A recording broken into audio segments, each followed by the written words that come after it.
Vamos a recordar que se definieron unos coeficientes, que son los coeficientes de reflexión y transmisión, en términos de unas amplitudes de una onda que está llegando hacia una superficie. Esto es básicamente la idea. Se tiene una onda que llega a una superficie que es la separación entre dos medios. Entonces, usted puede tener una de dos cosas o las dos cosas. Puede tener una onda que se está reflejando, o sea que se devuelve en dirección contraria, con la misma velocidad en principio, porque pues se supone que es el mismo medio, y tiene otra onda que se transmite al otro material con una velocidad que también en principio es diferente. Entonces, tenga presente dos cuestiones, que nosotros comenzamos a hacer el cálculo de forma muy general, en el sentido de que si tenemos una onda incidente, una onda reflejada y una transmitida, podemos tener amplitudes diferentes, podríamos tener frecuencias diferentes y longitudes de onda diferentes, que es lo mismo que decir números de onda distintos. Entonces hemos considerado, para comenzar, el caso más general, por cuestión, digamos, de poder abarcar todas las posibles situaciones. Poco a poco la matemática nos va a ir corrigiendo eso, evidentemente basado en los fundamentos de la física. Y hay una cuestión cuando yo definí estas ondas que también hay que tener presente. Recuerde que la onda incidente y la onda transmitida se están moviendo de izquierda a derecha de acuerdo a mi escogencia en el esquema que estoy trabajando. Pero la onda reflejada se mueve de derecha a izquierda. Eso quiere decir que cuando escribimos las ecuaciones de esta manera, para la onda reflejada tenemos que hacer esta corrección. Y es que aquí debe ir un signo más. ¿Listo? Lo voy a repintar así, para que quede claro ese hecho. Porque recuerde que de entrada dijimos que si una onda se mueve hacia la derecha, se expresa con signo menos. Y si se mueve hacia la izquierda, se expresa con un signo más. Habíamos definido entonces lo que es el coeficiente de reflexión y el coeficiente de transmisión en términos de las amplitudes de la onda incidente, de la onda reflejada y de la onda transmitida. La onda de referencia al incidente, evidentemente, porque es la que está llegando al material. Y respecto a esa información que ella nos trae, es que nosotros queremos conocer cómo es la onda que se está reflejando y cómo es la onda que se está transmitiendo. Y a pesar de que la amplitud no nos dé de toda la información, porque pues no nos está dando, por ejemplo, así como están definidas, conocimientos de las frecuencias y las longitudes de onda, vamos a ver posteriormente que en términos de ellas posiblemente sí las podamos calcular. Entonces, bien, habiendo definido estas cantidades, vamos a mirar lo que nosotros llamamos condiciones de frontera. Porque una de las cosas que usted como físico se va a enfrentar siempre es al hecho de que los materiales no son infinitos, sino que ellos siempre tienen un comienzo y tienen un final.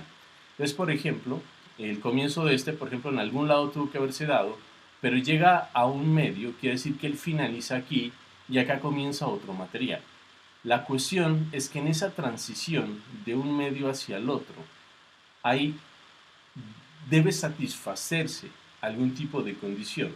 Y eso es lo que nosotros llamamos condiciones de frontera o condiciones de contorno. Entonces miren que si yo pienso en esta imagen que tengo aquí, para todas las ondas, lo que yo sé que va a ser común en todas las tres ondas es este punto que tengo aquí. Este punto donde ellos se van a unir. Esto genera una continuidad. Esa va a ser nuestra condición de frontera, que la onda es continua ahí. Por ejemplo, piense, para que sea más claro, imagine que fuera la cuerda.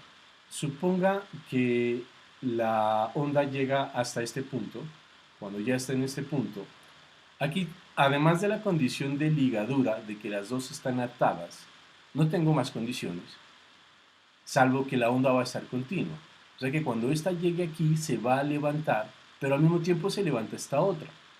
Usted no va a observar que se levante una por acá y que la otra se quede abajo y que luego esta baja y la otra suba. siempre van a estar unidas, están atadas. Esa es la idea que yo les he dado acá. Lo mismo con esta. Por ejemplo, lo que se mira aquí. Esto es continuo. Aquí usted no tiene un quiebre. Eso es lo que quiero dar a entender con esa continuidad en la onda. Lo mismo es aquí. Aquí no estoy considerando solamente que sea una onda en una cuerda. Puede ser una onda sonora, puede ser una onda en el agua, puede ser una onda electromagnética. Esta parte es general. Esta parte simplemente me está considerando una onda que llega a un medio, se refleja y se transmite. La cuestión es que lo que pase con la onda aquí, ella puede subir y bajar. Las tres lo van a hacer en este punto de la misma manera y al mismo tiempo. Eso quiere decir que la onda es continua. Esa es la condición que nosotros vamos a escribir.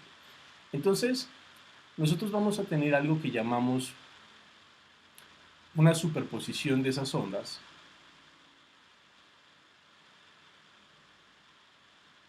Porque si usted mira, cuando la onda llega aquí, la incidente, parte de ella, mientras va, digamos, transformándose en la reflejada y en la transmitida, parte de la reflejada va a interaccionar con la incidente. La transmitida no, evidentemente, porque de este lado ya no tengo parte de onda incidente, solamente parte de onda transmitida.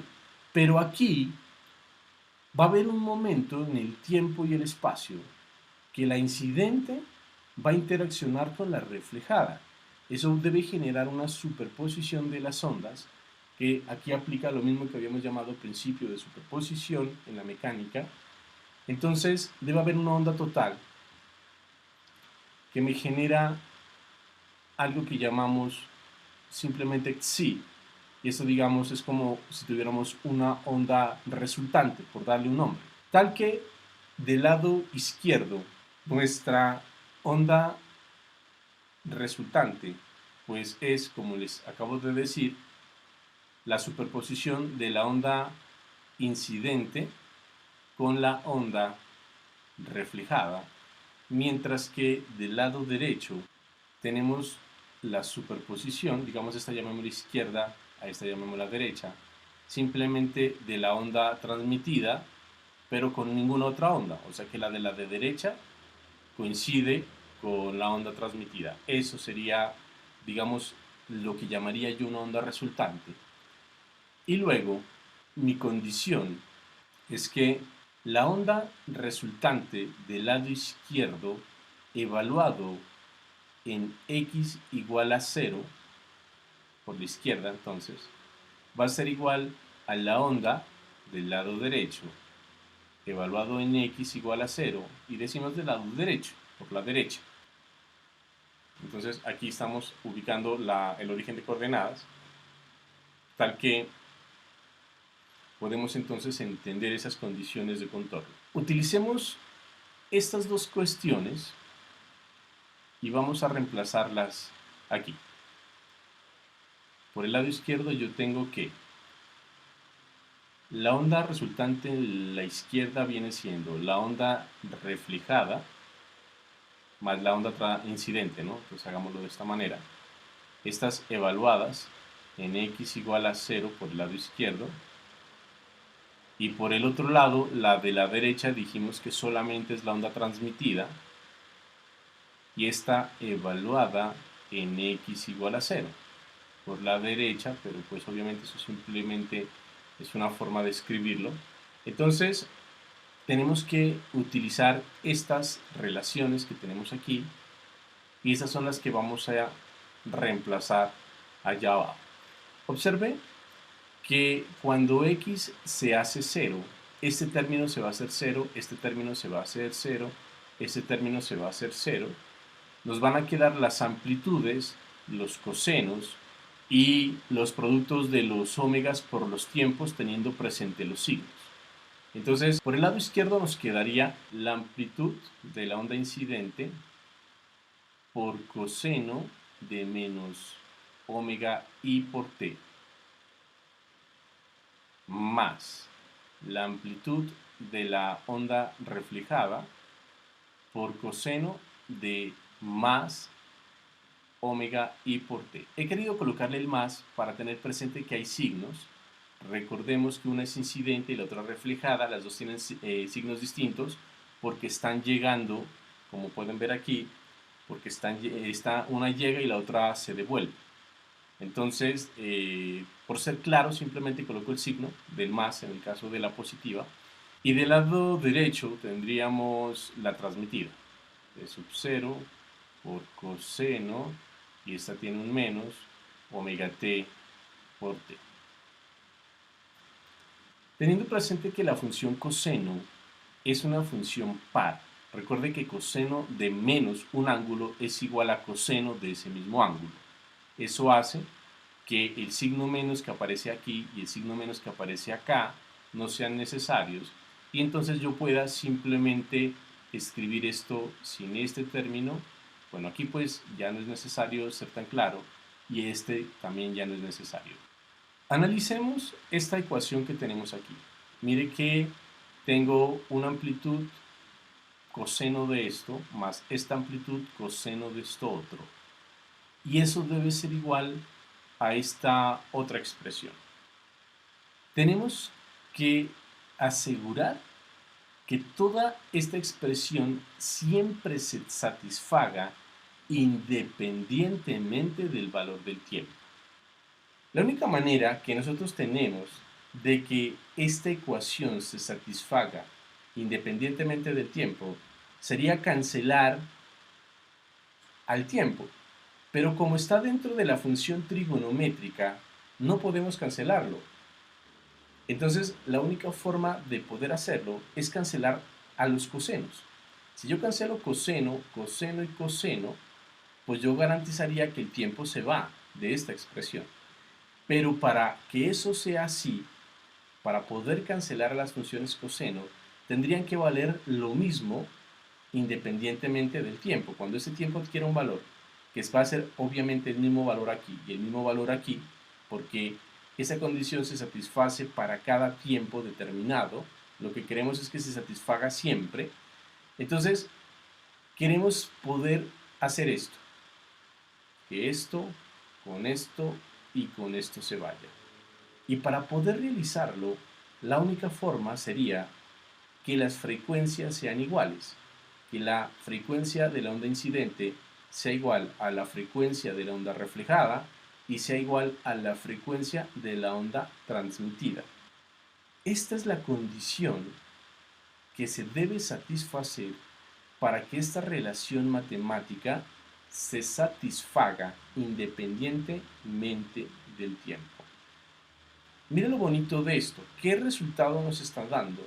Que la frecuencia de la onda incidente no va a cambiar.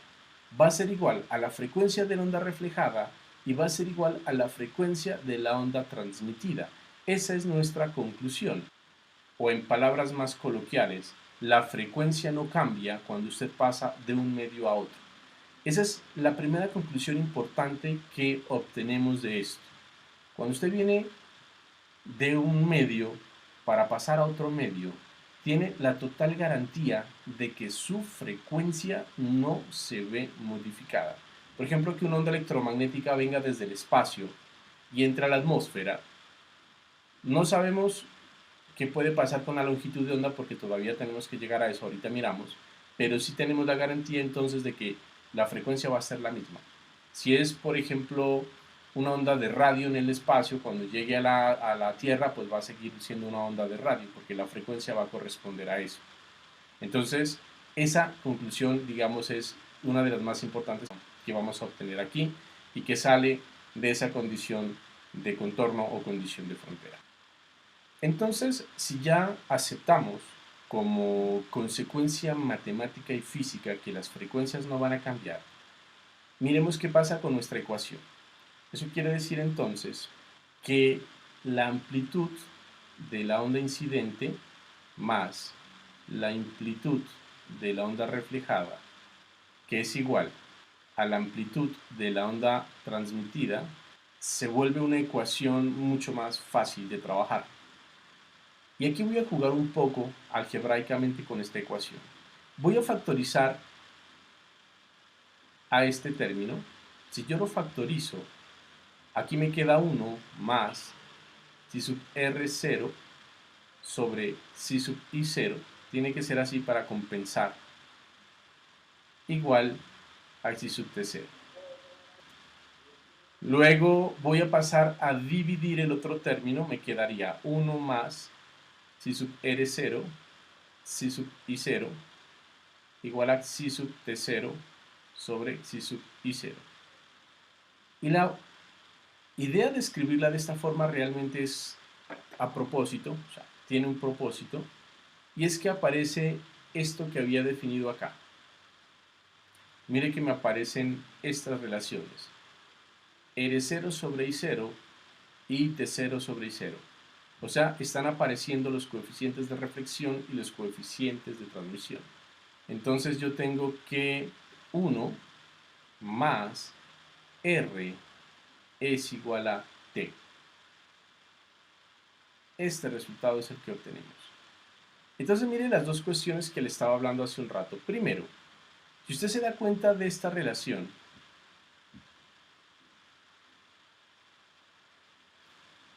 esta mírela de esta forma. La amplitud de la onda incidente es igual a la amplitud de la onda transmitida menos la amplitud de la onda reflejada. ¿Qué es lo que va contra esa lógica que habíamos estado hablando? Es decir, la lógica me daba a mí a pensar de que la amplitud de la onda incidente debería ser la de la reflejada más la de la transmitida. Pero vemos que no es así. E inclusive cuando miramos los coeficientes, uno pensaría que el coeficiente de reflexión más el coeficiente de transmisión me debería dar 1, pero estamos viendo que no. Si yo despejo 1 de aquí, me quedaría que T menos R es igual a 1. Entonces, se sale un poquito de esa lógica que estamos acostumbrados a tener, pero bueno, así se comporta la naturaleza. Esa es una de las cosas que la naturaleza a veces nos da esas sorpresas, no siempre es tan lógica como queremos o como creemos, pero la matemática nos permite visualizar ese comportamiento. Y la experiencia, evidentemente, nos permite corroborar que esto que es matemático realmente está en lo correcto, porque no sobra recalcar que los resultados experimentales comprueban esto que estamos obteniendo teóricamente. Observe lo siguiente, tenemos ya esos dos resultados, pero la pregunta, y la voy a formular, ¿qué cambia? Si la frecuencia no cambia, entonces ¿qué está cambiando? Recordemos algo importante. Cuando comenzamos a estudiar la temática de las ondas, yo de entrada definí que las ondas pues están propagando en el tiempo y el espacio y se propagan con una cierta velocidad de propagación, que en este caso sería la velocidad en el medio 1, y también les dije que la experiencia nos demuestra que mientras la onda se mantenga en el mismo medio y este medio sea homogéneo, la velocidad es la misma en dicho medio. O sea que la reflejada se mueve a la misma velocidad que la incidente, pero la transmitida, por encontrarse en un medio distinto, se mueve a una velocidad distinta. La frecuencia no cambia. La frecuencia es constante al pasar de un medio a otro, pero la velocidad sí cambia. La velocidad en el medio 1 es diferente a la velocidad en el medio 2.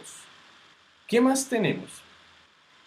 Tenemos también, por otro lado, que la frecuencia angular es igual a 2 pi veces por la frecuencia. Eso quiere decir que si esta no cambia, si la frecuencia angular no cambia, esta otra frecuencia tampoco cambia, o sea que f también permanece constante. Esta es realmente la que nos interesaba, que es lo que determina qué tipo de onda usted está trabajando. Entonces, también tenemos esta otra relación. La velocidad de una onda es igual a la longitud de onda multiplicada por la frecuencia. Pero mire que yo estoy diciendo que v cambia, pero f no cambia.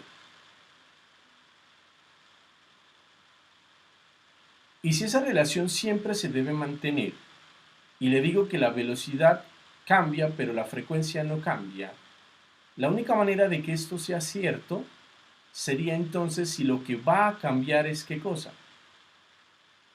La longitud de onda. Por lo tanto, nosotros tenemos que la longitud de onda cambia. O sea que la longitud de onda en el medio 1 es diferente a la longitud de onda en el medio 2. Ahí ya tenemos otra cantidad que cambia. Pero también hay que recordar otra cosa, otro pero. Al mismo tiempo usted sabe que el número de onda depende de la longitud de onda. Es 2pi sobre lambda. Eso quiere decir entonces que el número de onda también cambia. K1 en el medio 1 es distinto, aquí va diferente. Entonces K1 diferente a K2. Entonces repitamos. La velocidad cambia, la frecuencia no cambia, la longitud de onda sí cambia, y como la longitud de onda está cambiando, implica que en el medio 1 lambda es distinto a lambda en el medio 2. Luego, kappa o K, que es el número de onda, se relaciona de esta manera con la longitud de onda, y por ende, el número de onda en el medio 1 debe ser diferente al número de onda en el medio 2. Eso nos permite hacer otra cuestión y otra simplificación. Observe, volvamos a ver las ecuaciones. Estas tres ecuaciones. Por un lado, estas se van a simplificar porque omega i es igual a omega r y es igual a omega t. O sea que estas simplemente las puedo escribir como un omega. Por otro lado, tengo ki, kr y kt. Pero estoy diciendo que k solo cambia en tanto usted esté cambiando de medio. Pero tenga presente que la incidente y la reflejada están en el mismo medio. Solamente la transmitida está en un medio distinto. O sea que estas dos Ks deben ser iguales. Ki y Kr deben ser iguales. La única distinta es Kt. Escribamos eso acá abajo. Por lo tanto, K incidente debe ser igual a K reflejado, y esa simplemente vamos a llamarla K en el medio 1. Y la K transmitida es distinta a estas otras dos. A esta vamos a llamarla K en el medio 2. Y tenemos también que la frecuencia incidente es igual a la frecuencia reflejada e es igual a la frecuencia transmitida, y a estas simplemente las llamo omega. De esa forma, nuestras ecuaciones se simplifican enormemente y podemos escribirlas así.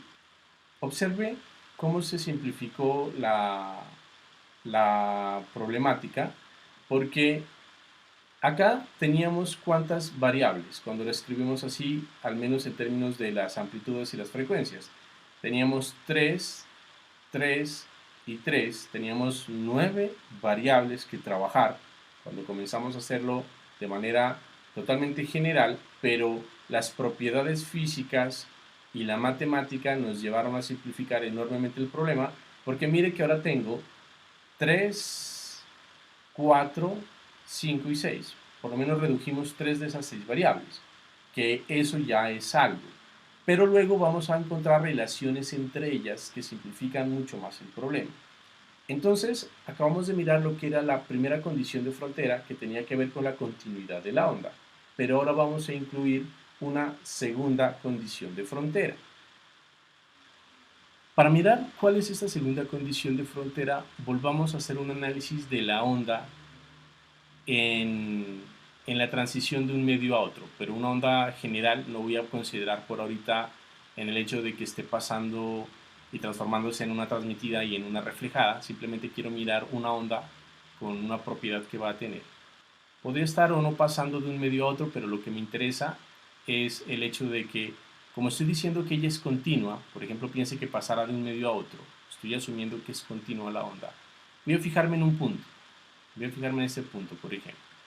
Entonces voy a trazar una línea tangente a ese punto. Tenga presente que yo tengo, para el caso de una cuerda, y me voy a basar en el caso de una cuerda, aunque es totalmente general lo que voy a decir yo aquí, Si esto fuera una cuerda, pues tendríamos una tensión de este lado. Escogí este lado, el lado derecho, para escoger el punto, entonces pienso en este lado. Aquí tengo una tensión, llamémosla T, pero evidentemente por tercera ley de Newton, del lado opuesto tengo una fuerza igual, pero en dirección contraria, que me dice que esa debe ser T también. Ese hecho me indica que al ser iguales y opuestas, en ese punto que estoy considerando, quiere decir que aquí debe haber continuidad. Y como ahí debe haber continuidad, en principio lo que yo le estoy argumentando es que si esas dos son iguales y opuestas, lo que debe mantenerse continua es la tangente. O sea que debe haber continuidad en la tangente. Y matemáticamente la tangente pues corresponde en términos del cálculo a la primera derivada. Eso quiere decir que lo que estamos dando a entender aquí precisamente es que la derivada de la función de onda respecto al desplazamiento en la frontera no va a cambiar. Esa es nuestra condición, que para ser más específicos podemos escribirlas como lo hicimos hace rato, decir que esta es la izquierda y decir que esta es la derecha. Entonces, hagamos el reemplazo. Eso significa entonces que la derivada con respecto a x de psi incidente más psi reflejada evaluada en x igual a 0 debe ser igual a la derivada con respecto a x de psi transmitida y evaluada en x igual a 0. O sea que tenemos que coger estas ecuaciones que tenemos aquí, derivarlas, y una vez derivadas, hagamos el reemplazo respectivo. Entonces, como las tenemos aquí, saquemos la primera derivada de una vez. Tenemos entonces las derivadas de la función. Ahora tenemos que tener presente que se evalúan en x igual a 0. O sea que usted evalúa aquí 0 y aquí 0. Solamente sobreviven los productos de omega por t dentro de la función seno, evidentemente con sus signos. Vamos ya a reemplazar eso en esta ecuación. Tenemos entonces un menos. Aquí nos aparecía caso 1 por la amplitud de la incidente por seno, y acá nos queda menos omega por t menos caso 1 si su r 0 por seno, esta quedaba positiva, omega t, igual a menos caso 2 si sub t sub 0 por seno de omega por t. Ahí hacemos el reemplazo respectivo. Ahora vamos a hacer uso de las propiedades que nos da la función seno, siendo la función seno una función impar. Implica entonces que seno de menos un ángulo es igual a menos seno del ángulo. Eso hace que se compense este signo menos y esto se transforma en esto. Caso 1 y su i0 por seno de omega t, este queda igual y este, falta un menos aquí. Entonces ahora sí este queda K2 de 0 seno de omega t. Y por lo tanto, aquí podemos cancelar las funciones seno que aparecen en todos los términos, quedándonos esta expresión de esta manera. K1 si sub i0 menos K1 si sub r0 igual a K2 si sub t sub 0. Vamos a hacer álgebra. Voy a factorizar de forma similar a lo que hice anteriormente. Voy a factorizar xi sub i0. Entonces, si lo factorizo, me quedaría 1 menos, aquí quedaría R0 sobre i sub 0, y acá queda igual. Y voy entonces a pasar a dividir xi sub i0, quedándome así. Caso 1, factor de 1 menos xi sub R0 sobre xi sub i0 igual a K2 por xi sub t0 sobre xi sub ic. Podemos observar nuevamente que aquí aparece el coeficiente de reflexión y aquí el coeficiente de transmisión. Esas son las definiciones que ya habíamos dado anteriormente. O sea que yo puedo escribir esto de esta manera, que K1 multiplicando a 1 menos R es igual a K2 multiplicando a T. Esta sería el otro resultado o la otra ecuación fundamental que nosotros tenemos. Entonces, por lo tanto, para cualquier onda, digamos, para toda onda, tenemos estas dos condiciones que vienen como condiciones de frontera. De esta expresión vamos a despejar el coeficiente de transmisión y el coeficiente de reflexión. Vamos a hacerlo y miremos a qué llegamos. Llamo a esta ecuación 1 y a esta ecuación 2. Podría entonces coger en la ecuación 1, reemplazarla en la ecuación 2. Así, después de hacer álgebra, obtenemos el coeficiente de reflexión en términos de los números de onda. Miren lo importante de esto. Yo puedo tener el coeficiente de reflexión y el coeficiente de transmisión a partir de los números de onda. Simplemente usted hace lo mismo para demostrar que el coeficiente de transmisión es 2 veces K1 sobre K1 más K2. Entonces mire lo bonito de todo este cálculo que acabamos de hacer, y es el hecho de que usted puede, conociendo los números de onda, saber cómo va a ser la reflexión y saber cómo va a ser la transmisión desde un medio a otro. Ese es el resultado más fundamental e importante que tenemos aquí. Y lo que vamos a hacer ahora es aplicar esto al caso de la onda en una cuerda.